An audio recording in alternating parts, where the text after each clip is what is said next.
So thank you very much, everyone, for joining us for this Black History Month event, looking behind the mirror. Just to remind you, the event is being recorded, so please do keep your video off if you do not wish yourself to be seen in sort of further promotions or educational communications. There is a chance for questions and answers towards the end of this, so please also just keep those questions until the end. Now, I'd like to explain. My name's Douglas, and I work for Citizens Advice in Bath and North East Somerset. We're a charity that is focused on creating equality and fairness and raising awareness about the experiences of other races and cultures is key to creating that equality. So that's why we're here, and thank you for attending. Now, Natasha and I, we met about 20 odd years ago. I'm a white male South African, born in Bath, but very much raised in South Africa. And that resulted in some conditioning, as you may have guessed. I remember as a child watching the TV, and there was only one show really with Black people on that I saw, and it always had blood and violence and drinking and alcoholism, and that scared me as a child and very much conditioned me to have a way of thinking about people of other races.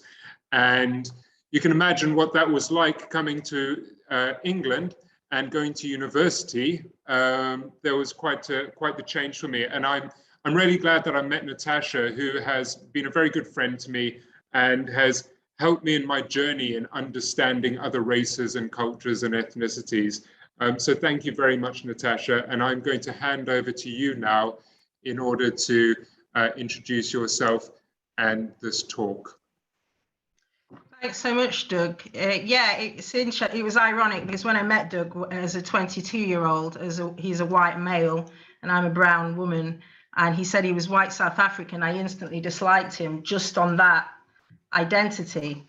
And lessons to be learned. And we've been friends for over 20 years.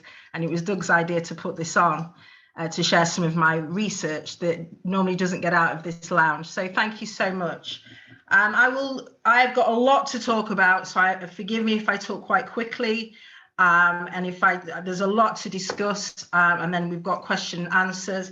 It's not going to go over an hour, so it's going to be quite fast paced. So put your seatbelts on. Also, I do have to say that in the photos there will be disturbing. Some people may find the imagery disturbing, and it is quite a loaded content because we are dealing with massacre and colonial trauma. So that's just a warning for later, but I will warn you again.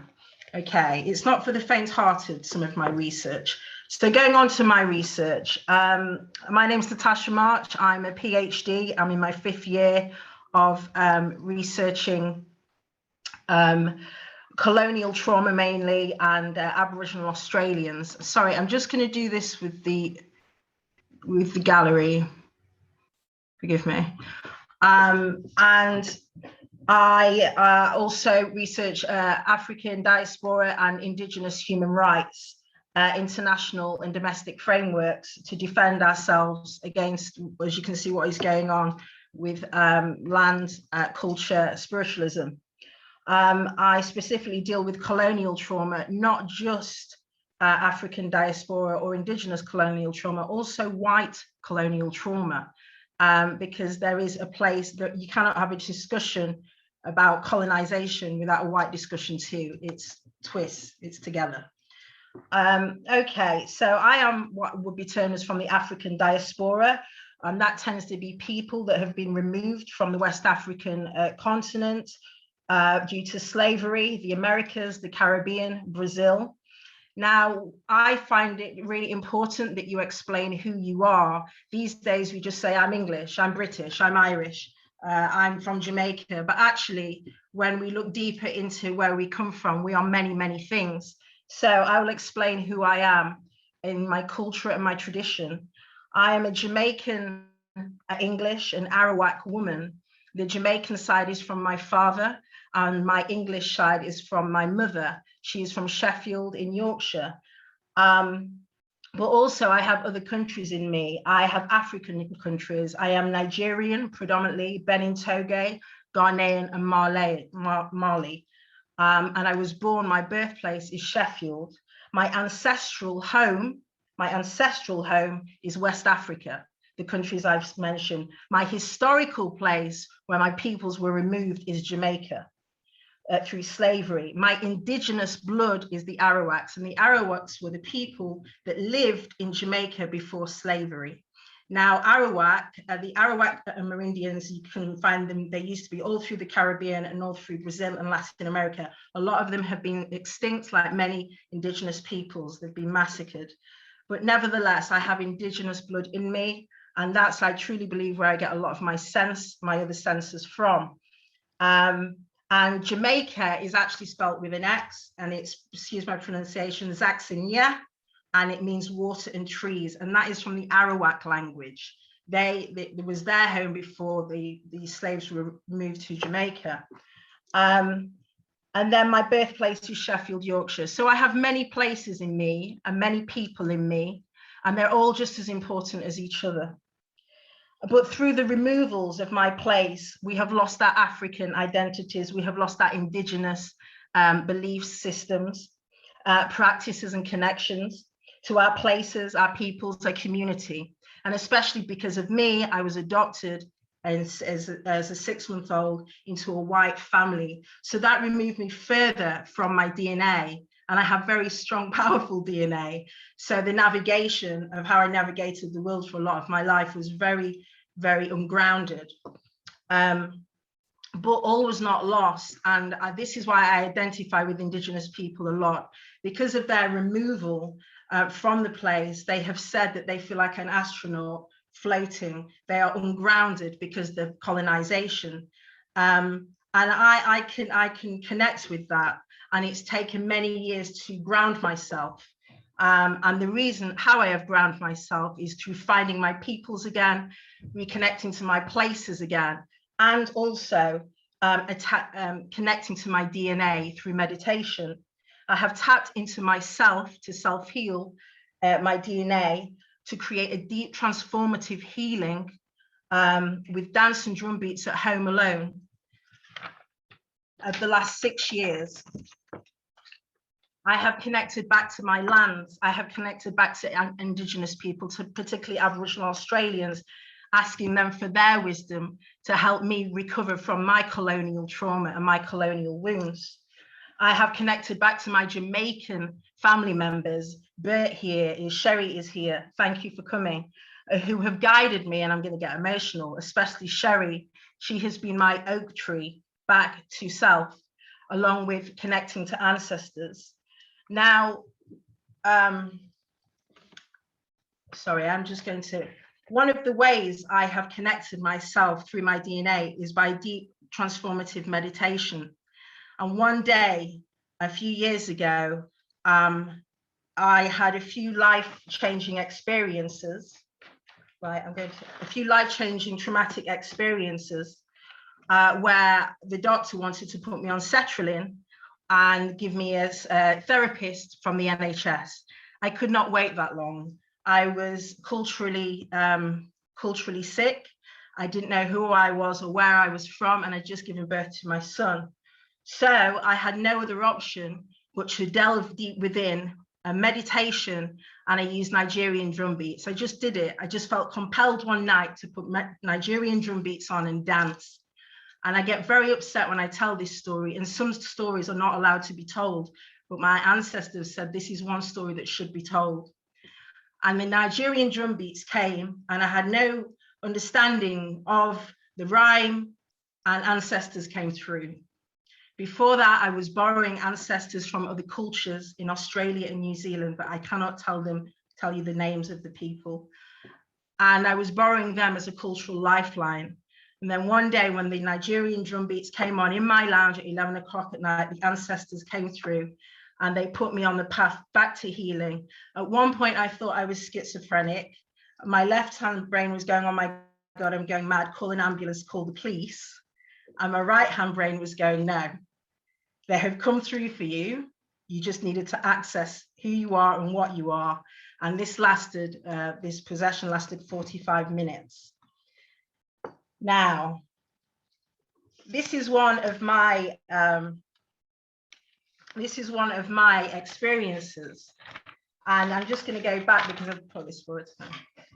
Now, one of the main issues of my research, one of the main complications of my research is interpreting Indigenous and African spiritualism. How do I do that to a Western white audience? And one of the battles is Western arrogance.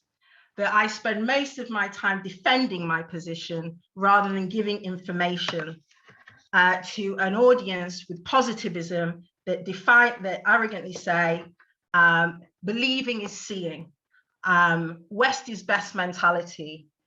I have noticed that academics are the worst for this mindset, that they do not believe other people's experiences and beliefs and points of view, even though Indigenous people and African diaspora people have been saying for years, this is the land of our ancestors. It is a mindset that I wanted to change in my PhD research.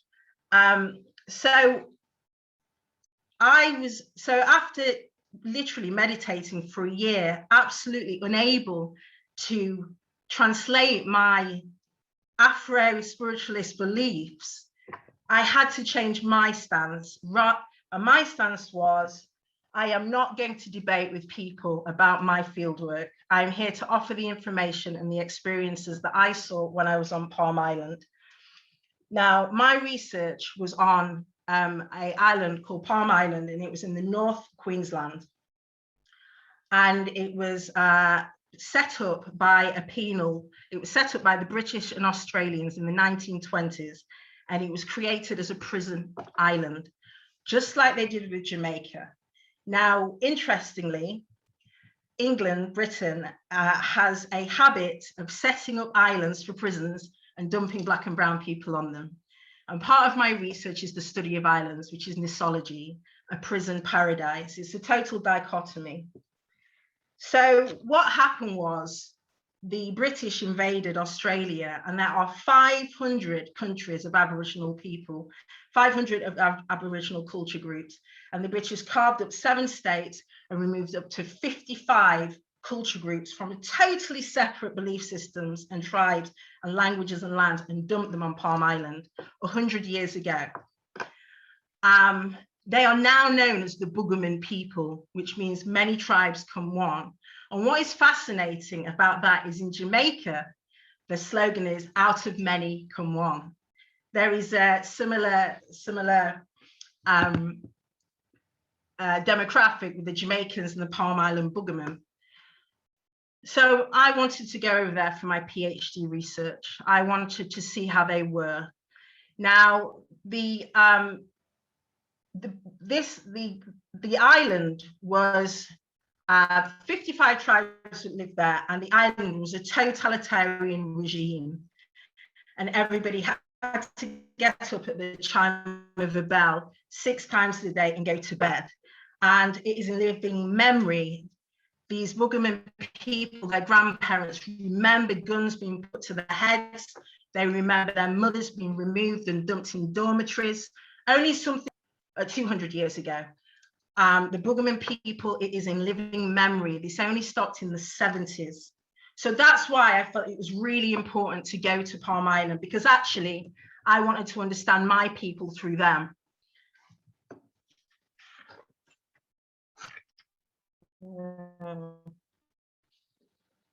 Okay. Now, one thing that became apparent about my research is that they were very, very apprehensive and angry with outsiders. And I had to change my entire belief system, and it was called decolonizing research methods. Decolonizing research is where you strip away any Western idea, belief system, or notion that you have, that you think you are superior to another. If anything, you have to absolutely strip down your total conditioning, and that is fundamental in decolonizing research, because for 400 years, 200 years, we have had colonial research and Victorian research, which is so damaging. And I have said in my PhD research that any research that has come from Europe and they are researching indigenous or African people under the guise of the colonial gaze and the imperialism should be void. Because actually decolonizing research is you going subserviently, you going to learn, because they are allowing you in their community and their belief system. So it's to start telling them that you don't believe in ghosts, and no, this is absolute load of rubbish. And in the West, we need positivism, and positivism is basically facts. And we don't believe in spirits. And what a load of hocus pocus and nonsense is fundamentally racism and destroying an open intellect and an open mind. So, as we know, the Europeans did this with the Bible and Christianity. And so the last 20 years, decolonizing research has come about. So we really, truly understand other people's worldview, not just the West is best approach. Because in the last 2000 years, we have seen how the West have dealt with the world. And historically, it's been rape, pillage, and murder and land grab. So it is time to start thinking about how we research other people.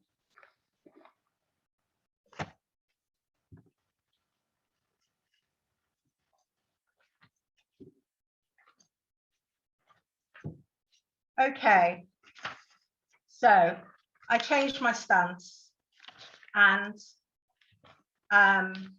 my research is decolonizing research. And it is a higher form of intelligence to drop all self and Western ego, to open up for a deep radical empathy of peoples that are dissimilar to you. That is only when you will learn. If you walked into a white person's home and they have the Bible there, and I said, look at that Bible, it's absolute nonsense. Prove it, Jesus exists. How rude, how rude. And it is the same when you walk into other people's lands. One of the complaints when I've interviewed Aboriginal Australians is the white man thinks they can walk all over the world and take what they want, not understanding that maybe that tree is part of their lifeline of 60,000 to 100,000 years. Because to them, it's a tree, to the West, but to that group of person, it's the equivalent of their Bible, it's their philosophy. Okay.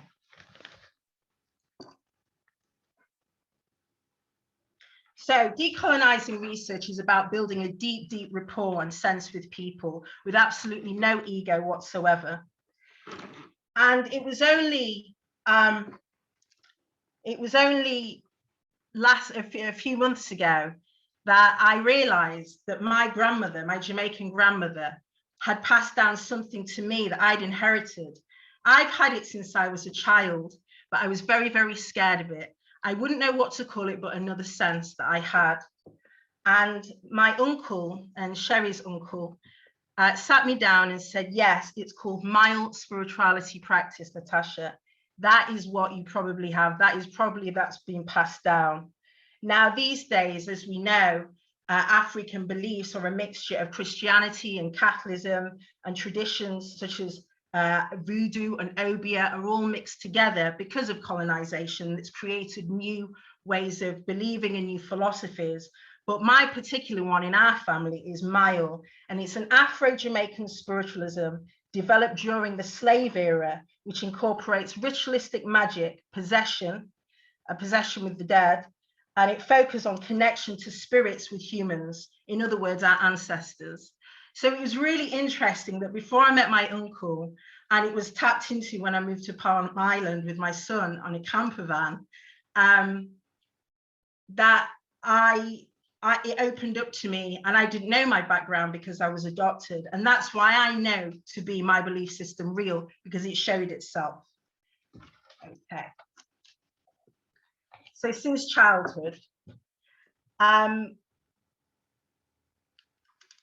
now, this is what's also known as shamanic healing. When you delve deep, deep into your soul, you don't want to get given sertraline and go on the NHS, you can heal yourself. and the right energies and the right ancestors will come through. And it doesn't matter what color you are either, but people have to be in the West have to be willing to try it, rather than going, I'm not spiritual, I don't believe in anything. Well, how do you know? Have you tapped into your inner world? Have you meditated your inner world? Have you tapped into your ancestors? To just say, no, it doesn't exist is so ignorant. You don't know what's going on in your inner world until you tap into it. My DNA saved my life. And then I was able to find my family and my people and my places quite easily, because the universe was helping me and shifting me along the way. Okay. Now, I'm going to talk about my PhD fieldwork. So in 2017, the Liverpool John Moores University funded me to go to Palm Island. And I got a camper van, and the Guinness Book of Records had said that this was the most dangerous island in the world, and you shouldn't go. And it had more homicides per capita than any other country in the world. And I just simply did not believe this. That's what they say about Jamaica, actually. They say that a lot about a lot of Black and brown countries. So I got a camper van and I drove from Cairns down to Lucinda with my 2-year-old son. And we got a boat, which was 2 hours away. And we went to Palm Island to see how the Boogerman people are. And I have to say, it was the most beautiful island I've ever seen, but there was always an undercurrent of tension that I wanted to jump into these crystal waters, but they were shark infested. See how the islands were a prison paradise, and the British choose islands very, very well. We have, look at Alcatraz. There's more recently, Jeffrey Epstein are used as prison paradises.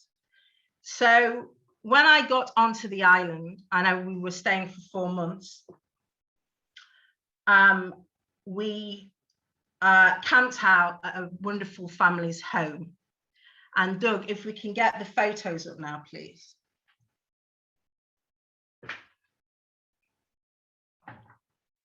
We might have to come on and off. Oh, brilliant. So I'll tell, Doug, just keep it on there for now, please. So when I got to Palm Island in 2017, this is when my Mayal spiritualism that I didn't know about at the time, I knew I had some kind of senses, but I didn't know what it was called. I knew I was a bit psychic. You know, we talk in Western world, I'm a bit psychic.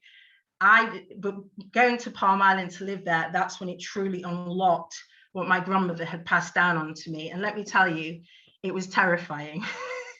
It wasn't an easy discovery of myself, and it certainly wasn't it's not been an easy feat to translate this data. Okay, so I will translate this data for a Westerner, for Western ears and eyes, as much as I can. But obviously, because we are dealing with the intangible and the unseen, it's very difficult to encapsulate it completely. Okay, Doug, if we just go on to the first slide.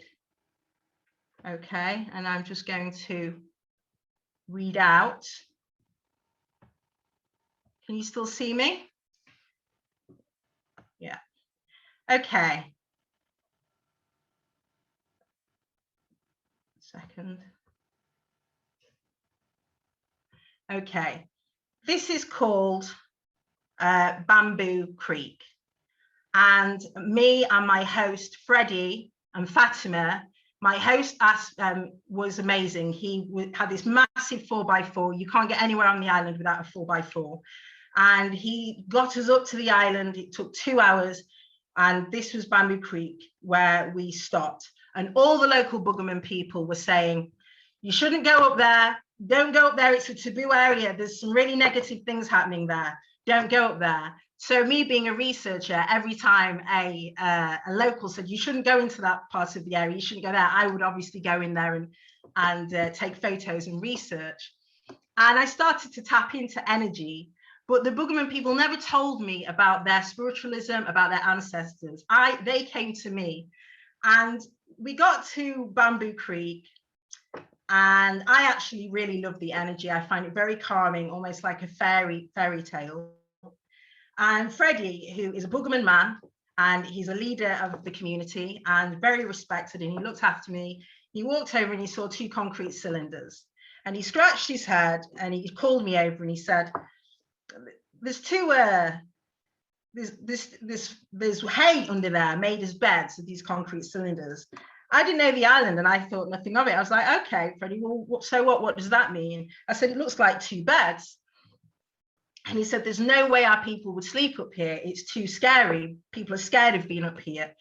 And we hunt further down.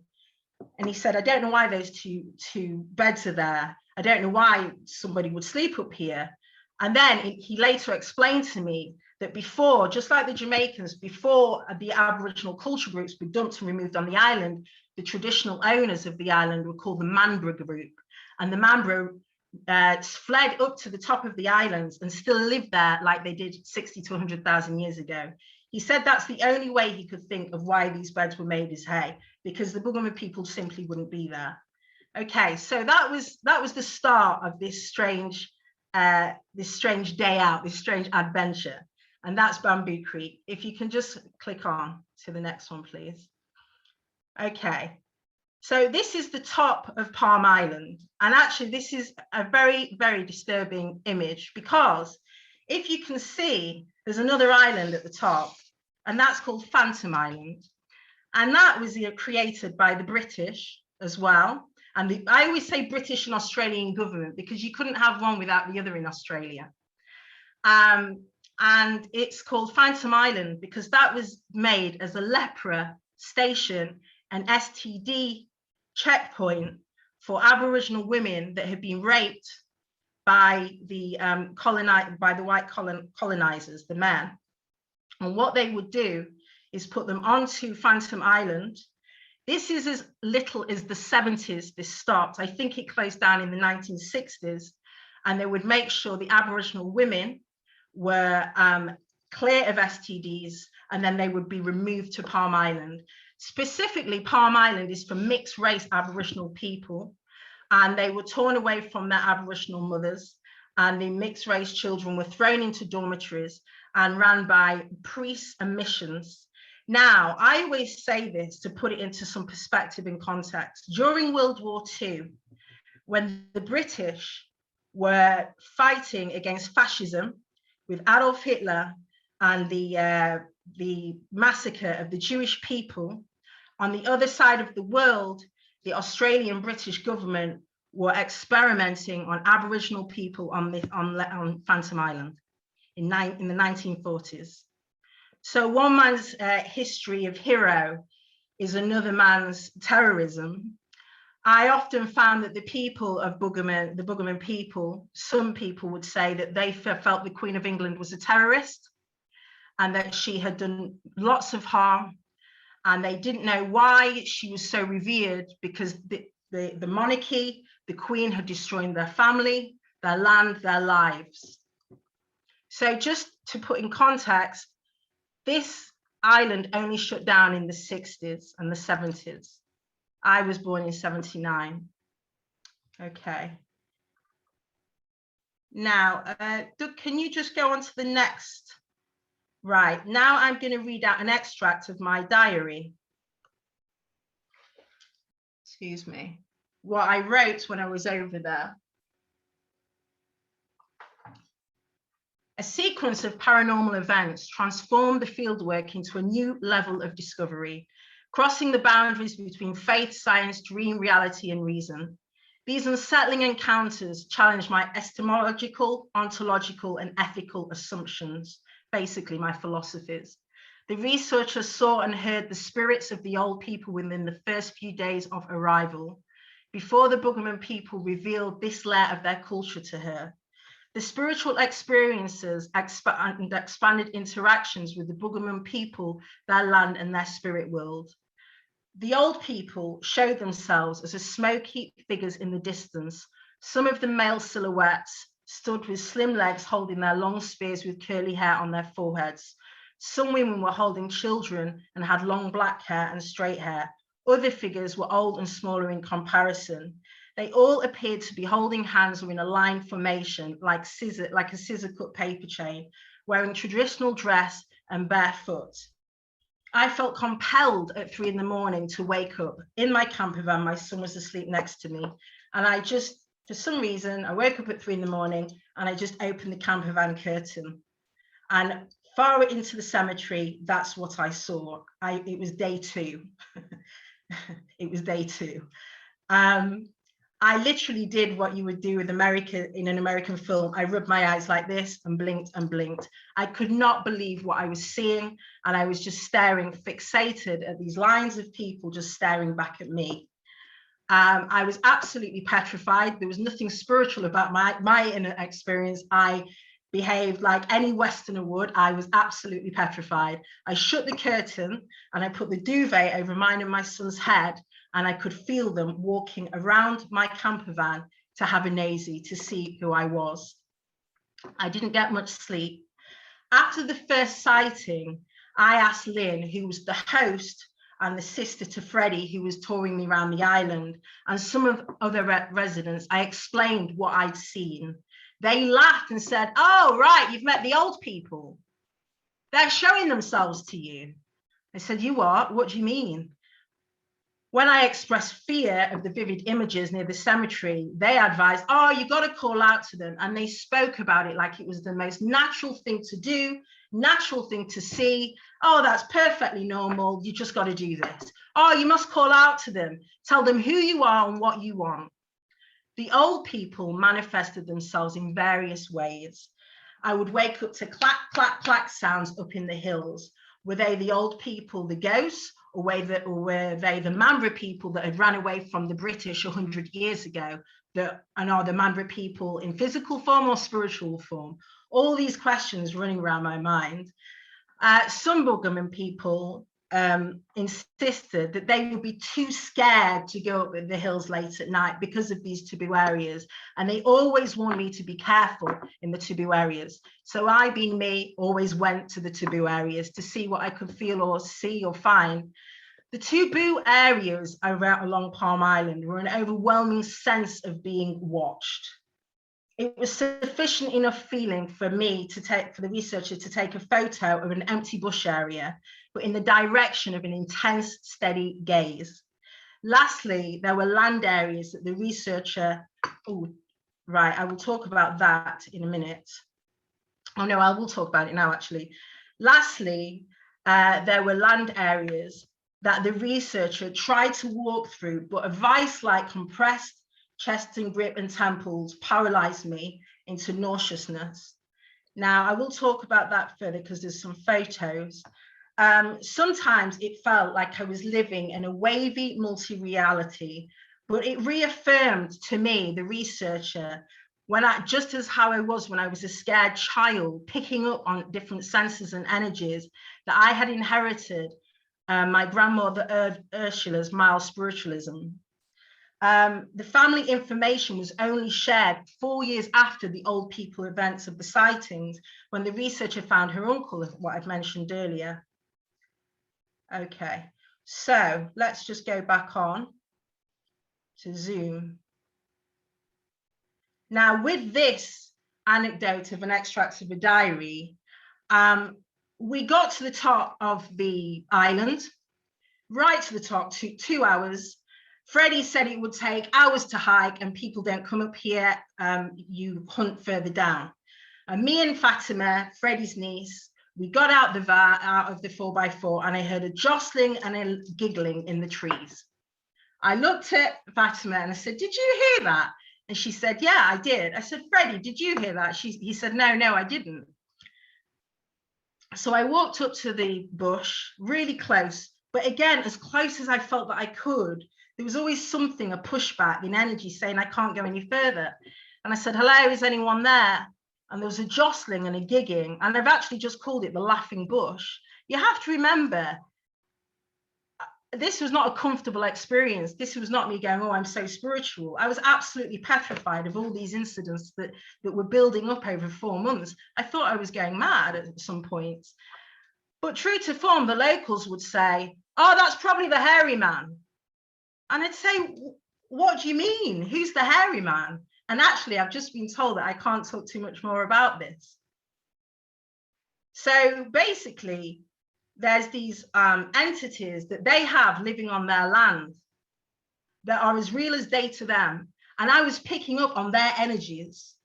And I got closer to the bush and I took a photo and I went, hello, hello. The jostling happened and then it stopped.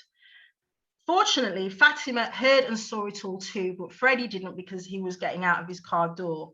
And so I've just put a red box as to where the laughing and jostling was.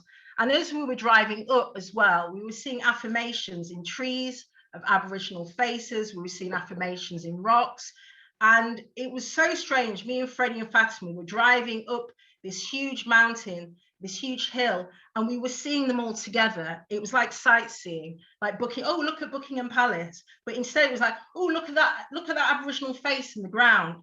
Oh, look at that Aboriginal face in the trees. And we were all doing it together. It was the most in sync and unusual feeling to be pointing at things as if we were on a tour bus of London, but it was the supernatural or affirmations all through the land.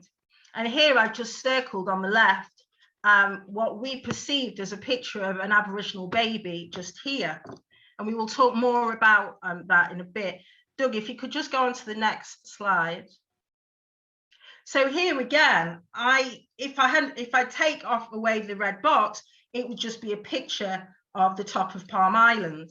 But actually, the jostling and the giggling and the laughing came from there. And when I went closer in, there was nothing there. When I came home, it took me a year, by the way, to get over it, living on Palm Island. And I was so shocked and it was such a mind-bending experience that all my hair fell out. It wasn't a pleasant transcendence from different realities. My hair fell out because I was shocked, because I didn't understand what I was seeing. It's grown back now, it's been 4 years. But when I got home, I asked a professional photographer to strip away as much as they could of the photo to see if any imagery emerged. Dougie, if you could just stay on there, a minute, I'm just going to read out more of an extract. So by this time, it'd been a few months, and it was never a comfortable feeling. I was becoming more in tune to this wavy, multidimensional environment. And 8 weeks into the fieldwork, I went into Freddie's house and I said about the unexplainable paranormal. And I said to Freddie with blunt fear, well, are they dead or alive? And Freddie looked awkward and he just replied, they're just the old people. They're just the ways. They're just the hairy man, the tall man. That's just who was up there. And I said, and I still didn't get an answer. It's just they're the old people. And I never really got the answer. But what I can interpret from a Western point of view, but with mild DNA in me and mild spiritual practice, is the human and the spiritual dynamic of the island became clear from an outsider's perspective when I returned to the UK, that it interweaved together as one, is Indigenous Bugaman people, as the spirit world, as the Mamba people of all different layers. I started to call certain taboo areas unseen boundaries or taboo areas. And normally a taboo area or an unseen boundary was something that had happened, like a colonial massacre, rape, murders. Or an unseen boundary, the energy was a sacred business. So when the culture groups of over 50 were dumped on this island, they still practiced their sacred business in their boundaries. And sacred business is a reason it's called sacred business. It's because it's not for me and you to know what their spiritual entity is, because it's too deep and too long. It's 100,000 years of knowledge. So it's sacred business with their groups. So there tended to be a taboo area where they were doing sacred business, and also tribal boundaries. The British got it completely wrong when they went to West Africa, Canada, Latin America, Australia, and thought that all these lands did not have boundaries. Cultural groups are incredibly forceful to be reckoned with their boundaries, their belief systems. It's just like a house. In your house, you have philosophies, you have teachings. So when the British came over and smashed these houses apart, they were left almost like navigationless, homeless to a point. And so that tribal boundaries was very apparent with the unseen boundaries. The feelings of being watched were dependent on the area. For example, up in the hills, the clacking sounds at night felt as if it was the deserted Mamba groups camping with their fires. On ground level, in the bushy areas where graves and massacres and sacred sites, it felt that they were the spirits of the old people. You have to remember that Palm Island was a massacre and genocide site. So as one elder said to me, there are bodies and babies remain strewn all over the island, she said, because when people died under the superintendent of the island, they would just be flung to the side of the island. I equate Palm Island to staying in Auschwitz for 4 months. You are on a site with high trauma and murder, and actually, quite frankly, evil. And I would contest anyone that wanted to stay in Auschwitz for 4 months and not have and pick up eerie, horrific, traumatic things that have happened in that space. Palm Island is a prison island. And I think one of the realities that I was picking up on was the trauma of 100 years of persecution. So again, either way, the Bugman people, the deserted Mamba culture group in the hills, plus the old people's spirit interweaved into dimensions of each other's reality at transient terrestrial distances. The ordinary realities of space and time on Palm Island somehow dissolved, forcing to abandon ingrained Western academic preparation for the possibility of fantastical development of contemporary ethnographic exploration. Transformative phenomena cannot be washed away to fit with the status of a status quo of academic hard science positivism, denying historical belief systems by whittling them down to myths, stories, legends, or fables. Instead, we enter the Buggerman people's world. It is my role, the researcher's role, to rid expectation of her worldview, to take Buggerman culture and belief seriously by respecting what we have learned and learned from them. The researcher is not the researcher if we erase or ignore data that we may think is unthinkable or incompatible to the West superiority complex. Supernatural findings can be valid and be accepted of the possibility of other belief systems, spiritual entities, and dimensions. Moreover, valuable for uncharted explorations that may open multidisciplinary mysteries, producing different structures of habits, techniques, and strategies to serve as scientific data, but also to pursue the theory of what is happening. The main challenge of discovering supernatural findings was how to cross-culturally communicate the theories. After some time realizing that these findings are not up for debate about the Buggerman belief system or my observations, it is to convey a universal explanation of the findings, no matter how unbelievable or out of depth I was, or the researcher is. If supernatural experiences were rejected from this thesis, it would have led to undermining the Buggerman people's humanistic and naturalistic origins of a non-Western society. Woo, there's a lot. Thank you for listening. We're almost, so with that, can we go on to the next slide?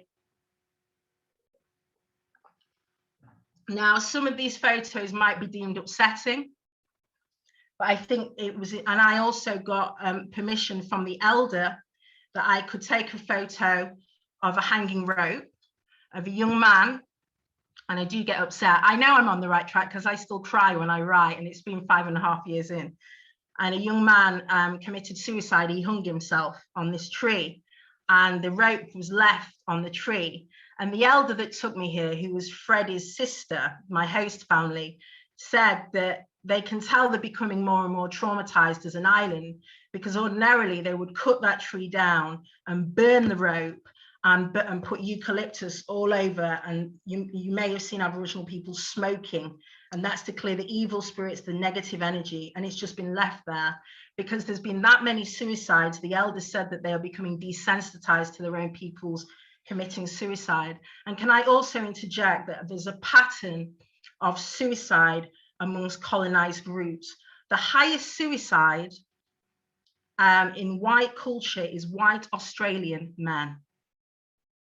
The highest suicide in Britain is Afro-Caribbeans.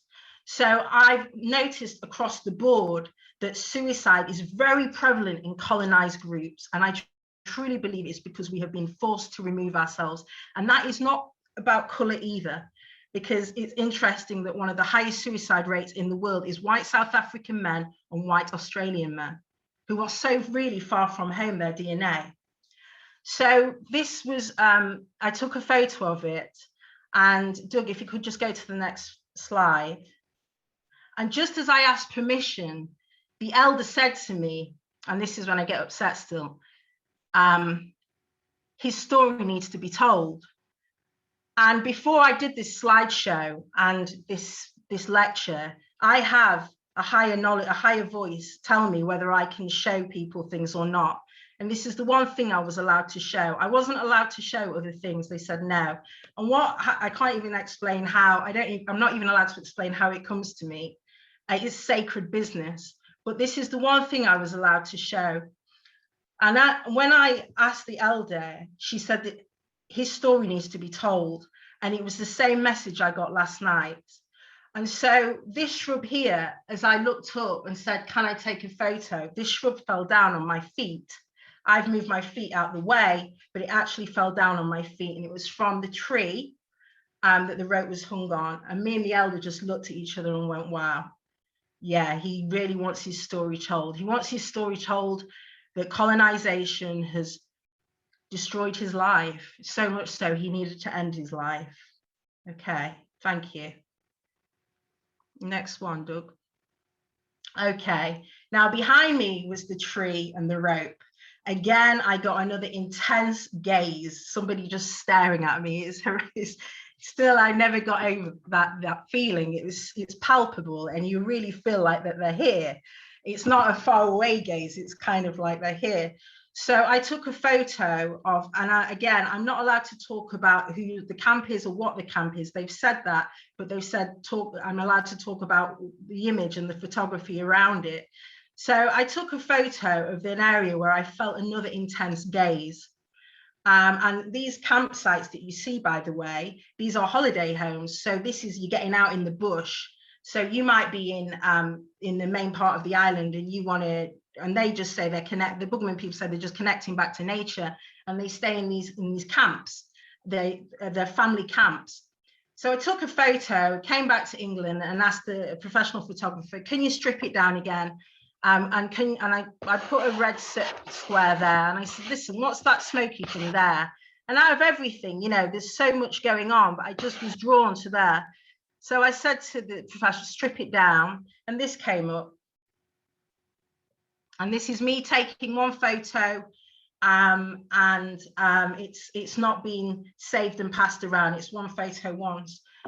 So I don't know whether you were able to see, but it's very clear in my office that here we have an image. And I was doing this at night, and I got really scared. And we have an image, and if you can look really closely, you'll see an Aboriginal man dressed in 1920s or 30s attire, and he's got wearing brown old boots, laces undone.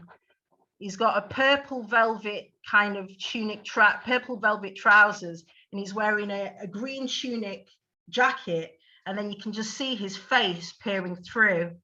And when I looked at that, and Adam, the photographer, is coming from a Western scientific positive approach. And he said, and it's in my thesis, because everything has to be transparent. He said, listen, for me, Natasha, it could be a mishap of the camera. How many times have you shared it? You know, it just could be the pixels. And I said, no, sorry, Adam, because of the backstory behind it and how I felt when I took that photo, that intense gaze, and because of the suicides that happen around here, and because of the clarity of the fact that he's wearing 1920s, 30s clothes, and also around this area, this is where they would just remove and put the bodies. There's a lot of unmarked graves in this area, Long Beach. That was enough proof for me to be able to put this in the PhD because of my backstory with the photo behind it.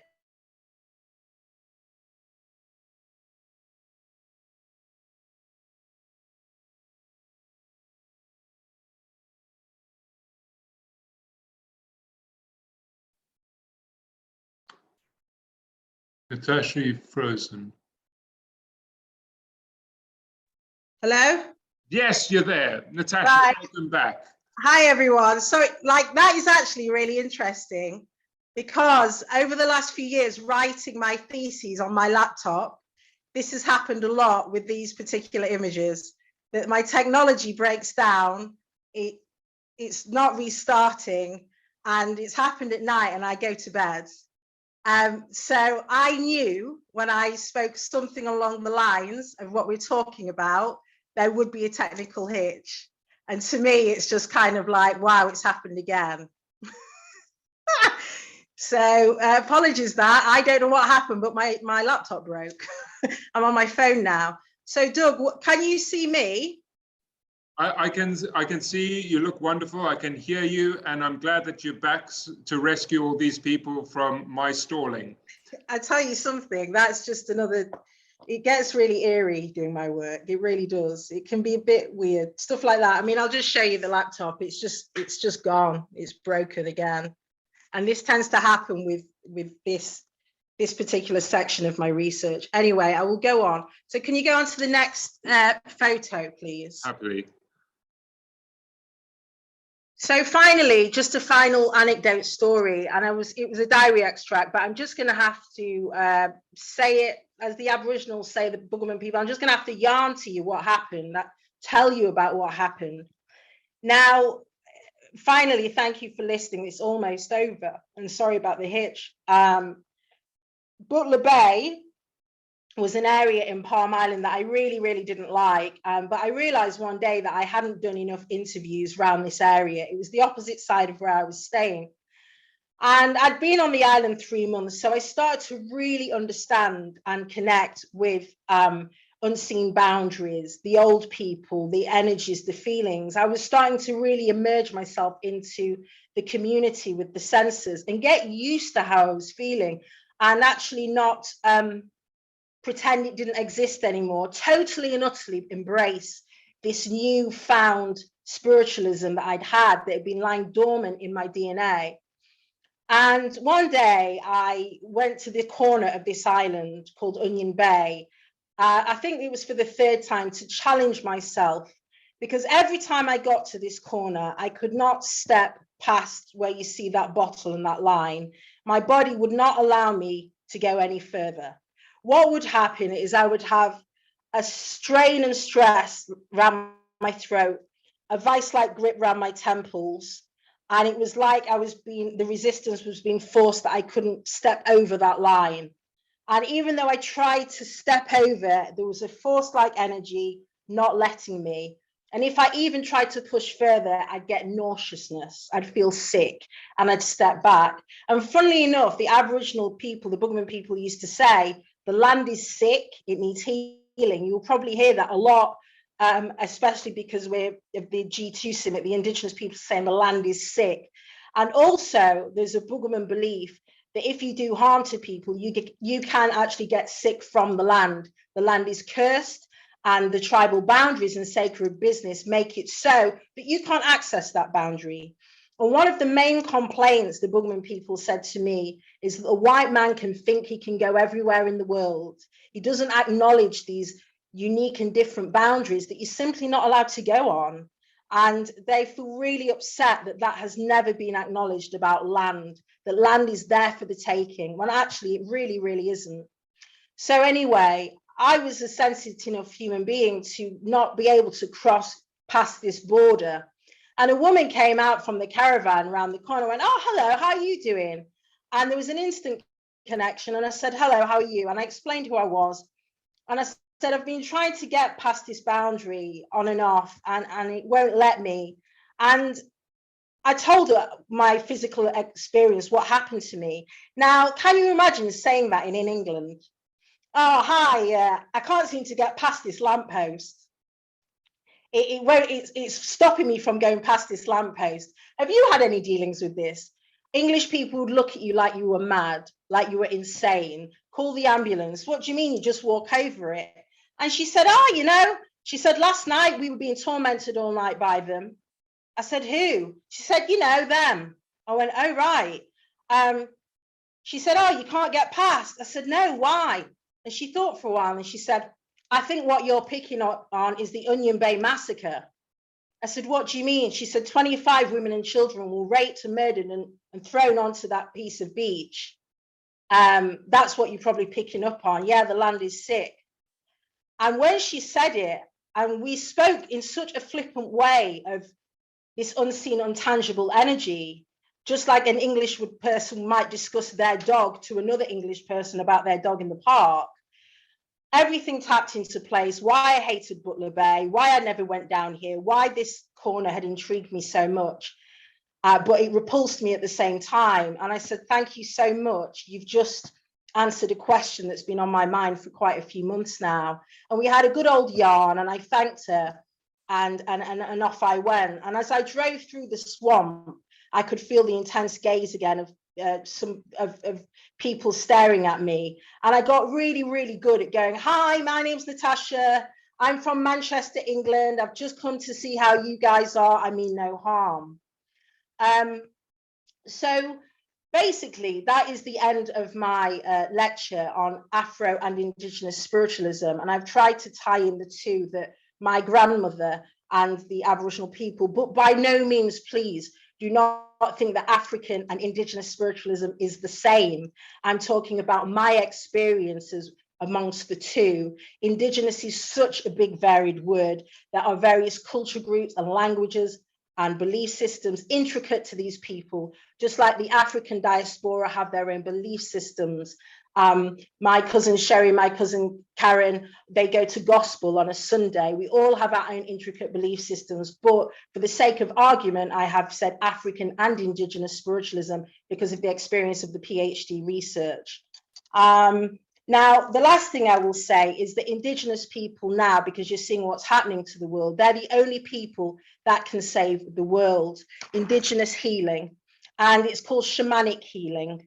And we need to start listening to Indigenous people about how we can save the world, because they are the ones with the knowledge and culture, are the only people that haven't set out to destroy this planet.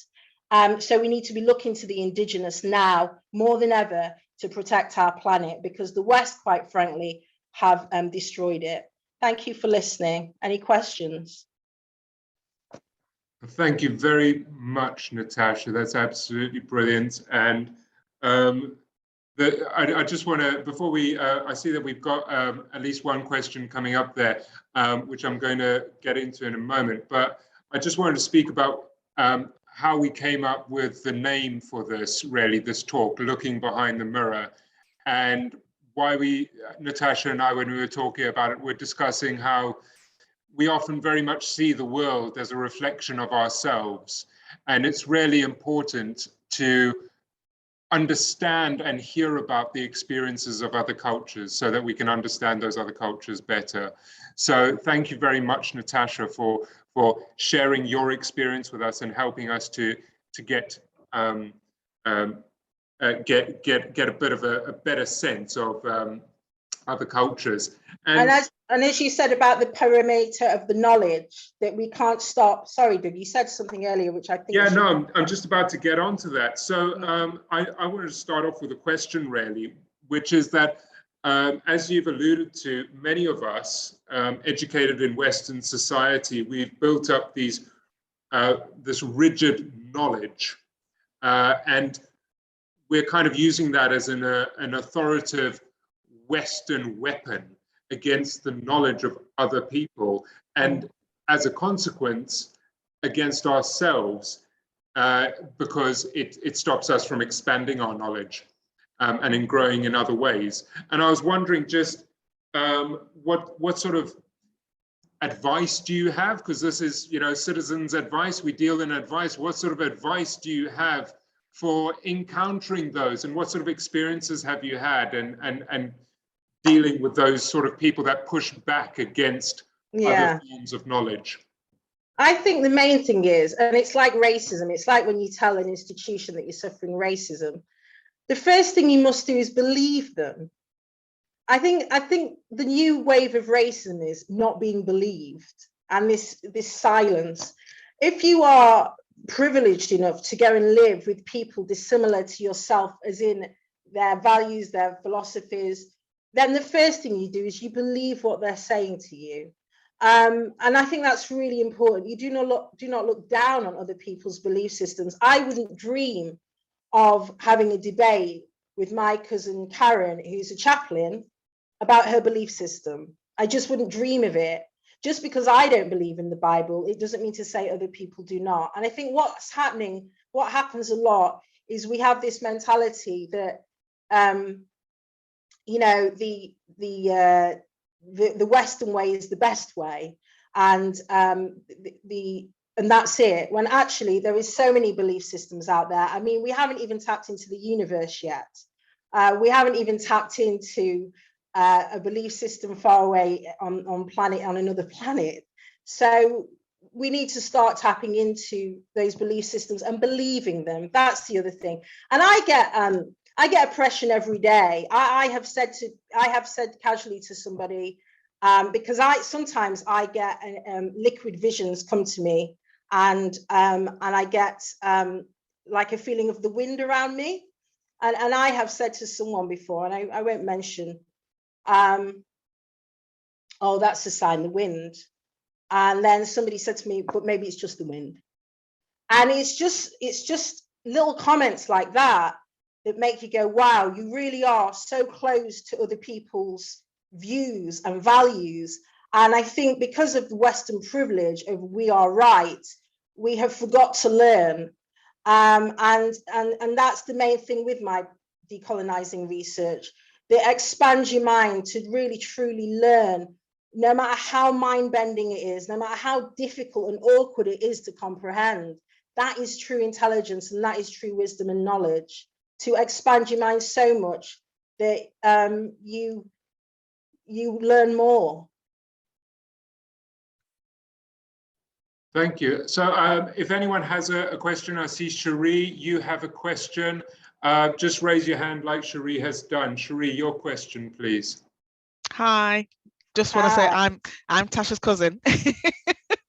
But I want to say thank you for putting this on, because I think kind of echoing what Tasha says, I think it's about being open, isn't it? It's about being open and being open to other ideas. It's not about necessarily debating them or agreeing them or throwing things out. It's just about being open, listening, and hearing other people's stories and other people's truths, because no matter what I think, Natasha's truth is her truth, my truth is my truth. So it's about being open and having that respect for each other. And I think having opportunities like this and more opportunities for things like this to happen, for these kind of things to happen in school, for it to happen on the street corner, you know, for it to be normalized, that this is what we need to do. It's about sharing and just being open and honest. So I want to say thank you so much for having this talk. It's been really, really interesting. Thanks, guys. And thanks, Sherry, for joining. And I'd just say that Sherry has been a huge part of my healing transformation. And without Sherry, I couldn't have healed to as much as I have with finding my people and my places. So Sherry is a massive part. And actually, there's a saying, if the student's ready to learn, the teacher will appear. And in the last 5 years, I have had people pop up, and I have just been drop my ego and go, I'm ready to learn about myself and who I am, and just allowed people to teach me. And to drop my ego with learning about all the things that we're talking about has been one of the most spiritual and open experiences. So when people say to me, hi Tash, what have you been up to? It's unquantifiable. And I guess that's why Aboriginal people would call it sacred business, because what I have been through the last 5 years is unquantifiable. And Sherry is one of these other people that have turned up and the universe has given me Sherry so they can help, you know. So it's a very spiritual connection I have with my found family because of how it came about. And thanks, Sherry, for joining. Thank you, Cherie. We've got a couple of questions left. I'm aware that the weekend starts very soon, so we probably have to get through them soon. Simon, your question, please.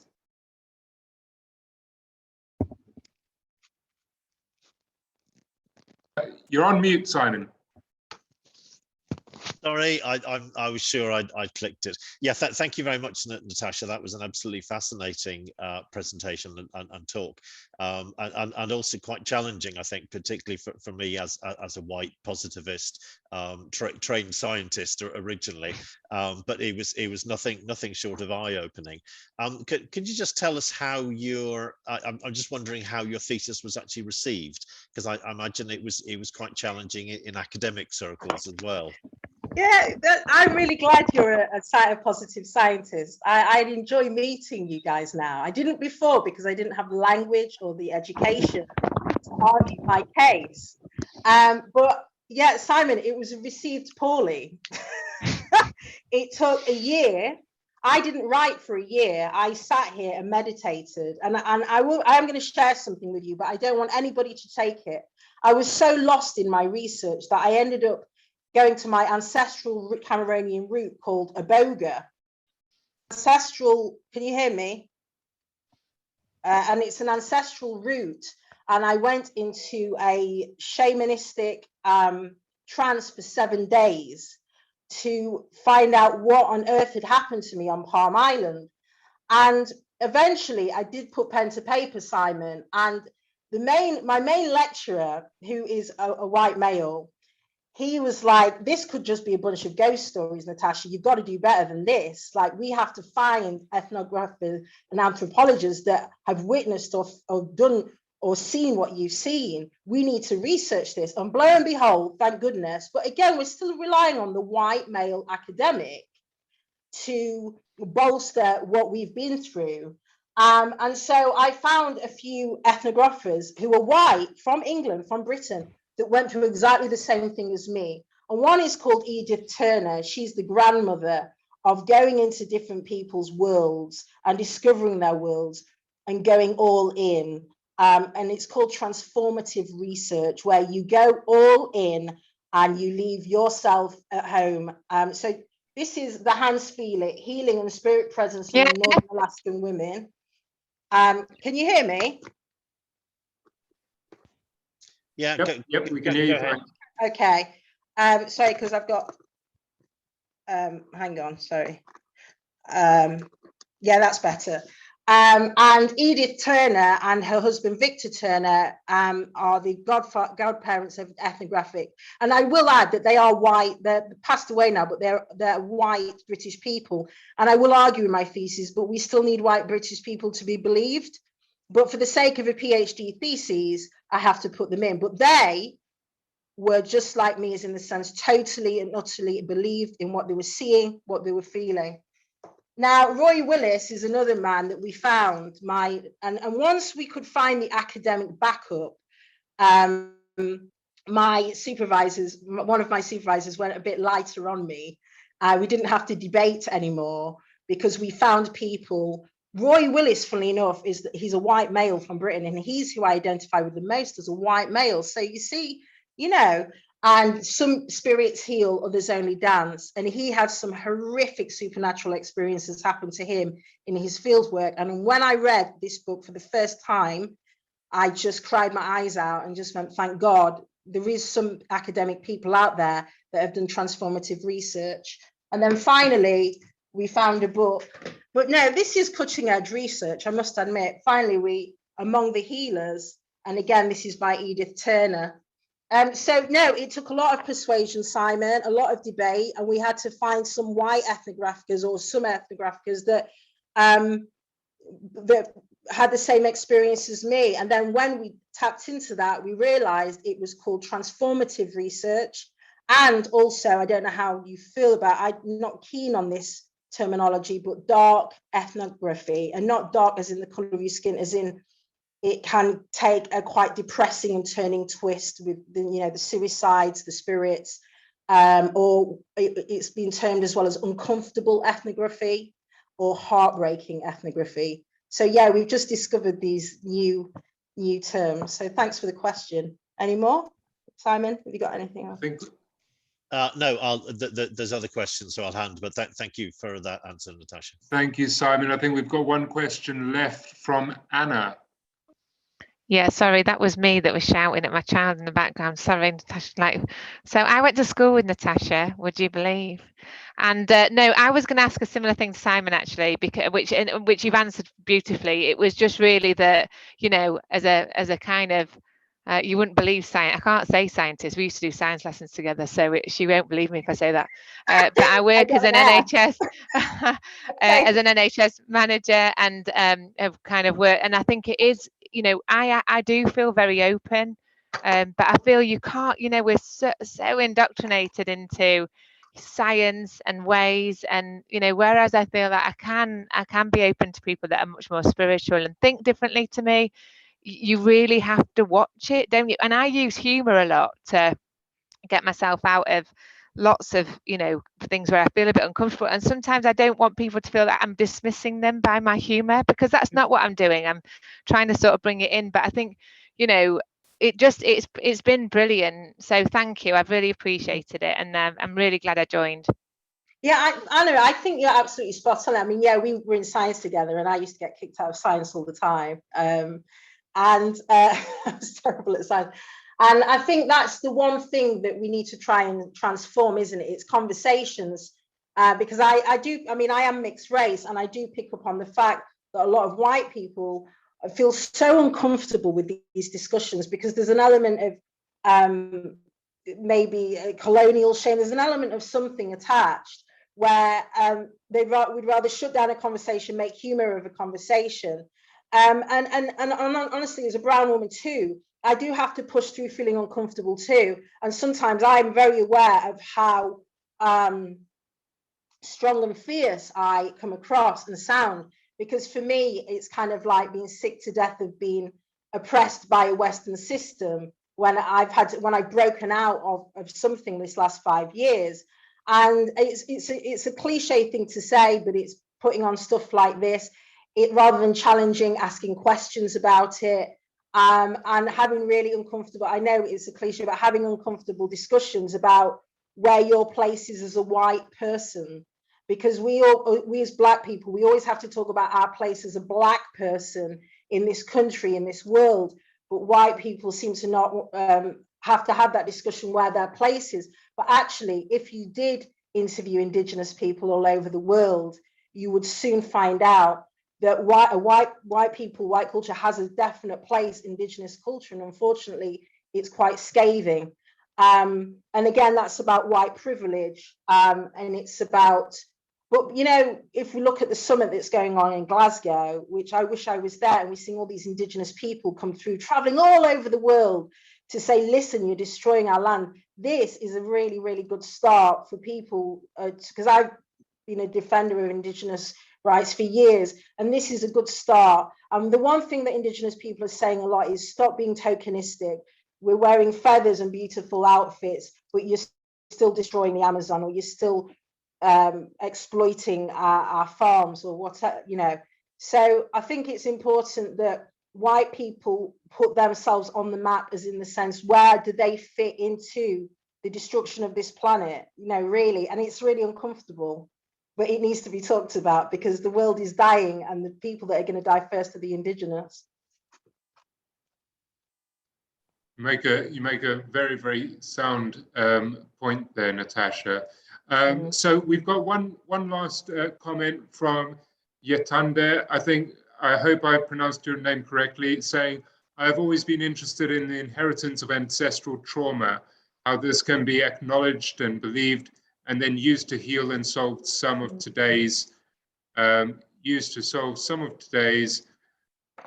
issues. Thank you so much, Natasha. Very enlightening. Yeah, Yetunde is another cousin of mine, Yetunde Abiola. Well, basically, I've been working on, I won't say too much. They say you should never talk about your future plans, so the universe will take away. I've been working on ways to heal our peoples.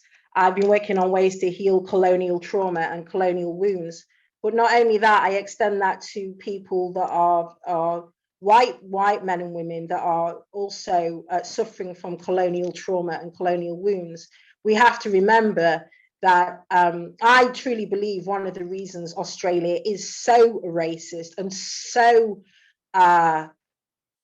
patriotic, which I've witnessed. I've been writing about Australia on and off for 10 years. I've been visiting on and off. I would never live there though, A, because it's not my land, and B, I see too much. I feel the undercurrents of the massacres all over the land now, and sometimes I get really poorly over there.